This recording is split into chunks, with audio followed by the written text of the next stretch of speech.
नमस्कार मित्रांनो, DMER Maharashtra academy या आपल्या यूट्यूब चॅनलमध्ये तुम्हा सर्वांचं खूप खूप स्वागत आहे. आज आपण एका जबरदस्त बातमीबद्दल बोलणार आहोत. महाराष्ट्र सार्वजनिक आरोग्य विभागाने एक भली मोठी घोषणा केली आहे. जे आरोग्य क्षेत्रात आपलं करिअर घडवू इच्छितात त्यांच्यासाठी ही एक सुवर्ण संधीच आहे, कारण तब्बल 5,000पेक्षा जास्त पदांची भरती लवकरच सुरू होणार आहे. तर चला, ही संधी नेमकी काय आहे आणि ती कधी येणार आहे हे आज आपण सविस्तरपणे पाहूया. हो, तुम्ही जो हा आकडा बघताय ना, तो अगदी खरा आहे. आरोग्यमंत्र्यांनी दिलेल्या माहितीनुसार पुढच्या फक्त 45 दिवसांमध्ये म्हणजे साधारणपणे 1.5 महिन्यात या भरतीची जाहिरात येऊ शकते.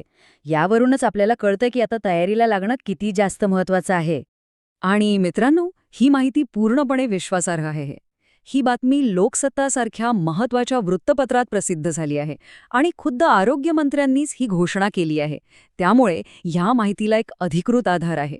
चला, तर मग या घोषणेचा आवाका किती मोठा आहे आणि यात नेमके तपशील काय आहेत, हे आता आपण व्यवस्थित समजून घेऊया.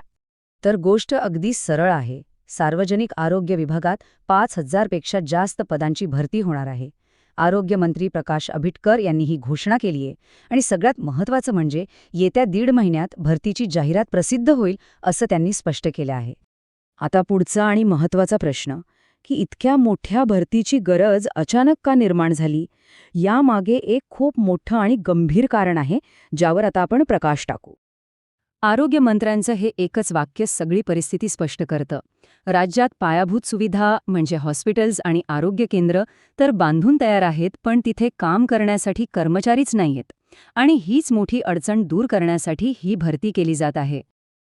म्हणजे बघा, परिस्थिती अशी आहे की एका बाजूला नवीन रुग्णालय आणि उपकेंद्रांच्या इमारती 100% तयार आहेत, पण दुसऱ्या बाजूला डॉक्टर्स, नर्सेस आणि इतर कर्मचाऱ्यांअभावी त्या फक्त इमारतीच बनून राहिल्या आहेत. तिथे अजून आरोग्य सेवा सुरूच होऊ शकलेली नाहीये.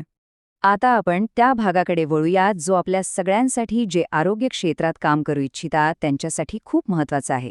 या भरतीमुळे नेमक्या कोणासाठी आणि कशा संधी निर्माण होणार आहेत, हीच ती वेळ आहे ज्याची आपण सगळे वाट बघत होतो. ह्या भरतीमध्ये नर्सिंग क्षेत्राला विशेष महत्त्व दिलं जाणार आहे. हे लक्षात घ्या. राज्याच्या आरोग्य सेवेचा कणा असलेल्या परिचारिकांच्या पदांना ह्या भरतीतून मोठी ताकद मिळणार आहे. अशाच संधींसाठी सविस्तर मार्गदर्शन आणि तयारीसाठी तुम्ही आपल्या चॅनलची मेंबरशिप जॉईन करण्याचा विचार नक्की करू शकता.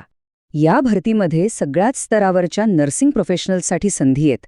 ANMसाठी प्राथमिक आरोग्य केंद्र आणि उपकेंद्रांमध्ये जागा असतील, तर GNM, BSc आणि MSc नर्सिंग केलेल्या उमेदवारांसाठी वेगवेगळ्या रुग्णालयांमध्ये जागा असणार आहेत. आणि हो, विशेषतः कम्युनिटी हेल्थ ऑफिसर म्हणजेच CHO च्या भूमिकेत खूप मोठा विस्तार केला जाणार आहे. आणि हा एक खूप मोठा बदल आहे मित्रांनो.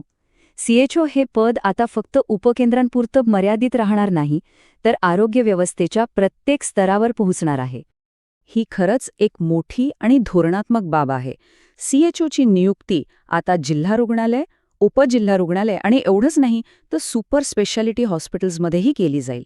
याचा अर्थ आरोग्य सेवा अधिक प्रभावीपणे लोकांपर्यंत पोहोचवण्यासाठी CHOची भूमिका खूप महत्त्वाची ठरणार आहे. चला, आता पुढे पाहूया. ही भरती प्रक्रिया प्रत्यक्षात कशी पार पडेल आणि यासोबतच आरोग्य विभागात आणखी कोणते मोठे प्रकल्प सुरू आहेत याचा एक छोटासा आढावा घेऊ.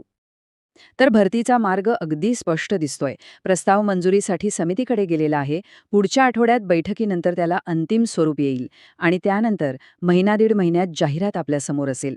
म्हणजे सगळं काही अगदी वेगाने होणार आहे. ही भरती म्हणजे फक्त एकच गोष्ट नाहीये.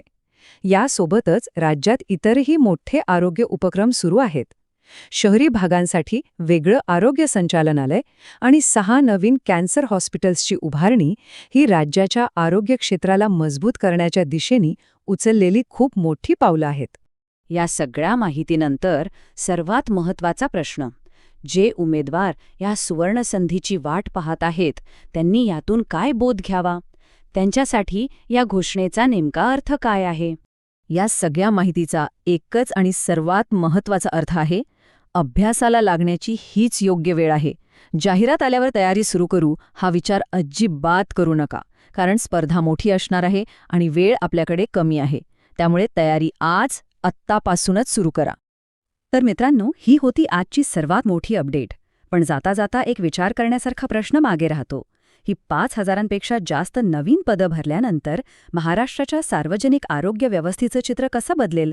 आणि खरंच यामुळे तळागाळातील नागरिकांना उत्तम आरोग्यसेवा मिळेल का? यावर विचार करायला नक्कीच हवा. जर तुम्हाला DMER बद्दल अधिक माहिती हवी असेल तर हा व्हिडिओ नक्की बघा. आणि हो, जाता जाता DMER महाराष्ट्र अकॅडमी चॅनलला सबस्क्राईब करायला विसरू नका. धन्यवाद.